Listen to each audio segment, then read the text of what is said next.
Are you familiar with your reputation as the wrestler whisperer among online circles? Do I have a soft voice? Well, no. No, I've heard a Okay. little bit of it. Yeah.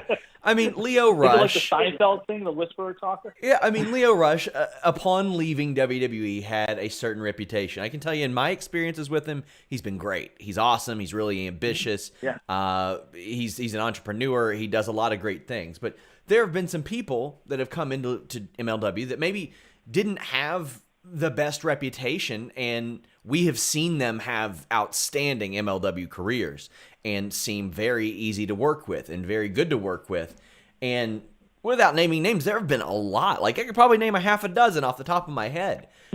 Do you find that you have a knack for that type of thing? Because, I mean, it's a proven formula for these people. It gets them, like, if maybe, I don't want to say they've lost a chance or something, but they've got this preconceived notion, and MLW has been a really good way to turn that around. I learned early on that sometimes difficult guys have that reputation because they're passionate. And you have to understand the way they're wired, understand what's the source of that passion, or that creates conflict or creates the problems or complications. And a lot of them really do have that passion, or they live by a code, and you have to just understand that and decode it and understand and interpret what they're trying to express. And some guys are very verbose and will tell you exactly what they're upset over or their concerns. Just try to treat everyone with a level of respect and dignity. And on top of that, kind of just figure out their perspective on things. I would say probably the best thing I had that helped me understand this was my mentor, Gary Hart. I don't know how many times I'm going to mention his name on this, so if you're drinking, you might be able to take a shot now. But Gary, had a reputation for dealing with a lot of the same kind of problem children, whether it was Mark Lewin, who had some dicey experiences with promoters, or the Freebirds, their story about how they were signed to WWF and Andre the Giant fired them.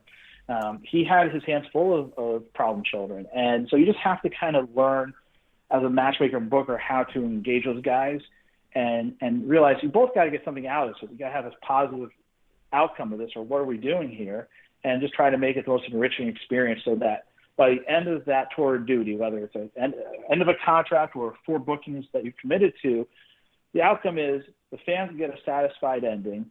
The promotion is elevated as a result of your contributions, and that your presence is not diminished, but further enhanced, and you have more momentum and energy and more awareness and interest in you than you did coming in. And I really hope for most of our guys, if not all of our guys that have gone through the system, that is what they experience by the time they exit. Be it Davey Boy Smith Jr., who came into us having kind of, I think, just exited New Japan, or in the midst of exiting New Japan, and had a career crossroads, to now being a free agent. I think he's going to have a lot of options out there. And guys like that, you want people to have added interest. And I think, look, Fat 2, Hammerstone and they're studs. Everyone says, "Oh, I'd love to see that guy in this company or that company." They all tried out for them, or they were on the radar, or they were engaged, but they ultimately didn't sign them. They didn't see what I saw, or whatever happened there, and they're thriving here. And that's why those kind of guys, when we engage them in June or so and say, "Hey, you want to talk? We're in hibernation, but we'd love to talk to you about new deals, offer you more years and also more money, and up your pay significantly. How about it?" We batted 1,000, which is very difficult to do with so much competition out there, because they believe in the system. The system got them far, and they're thriving in the system. And that was that blew me away. I didn't expect that.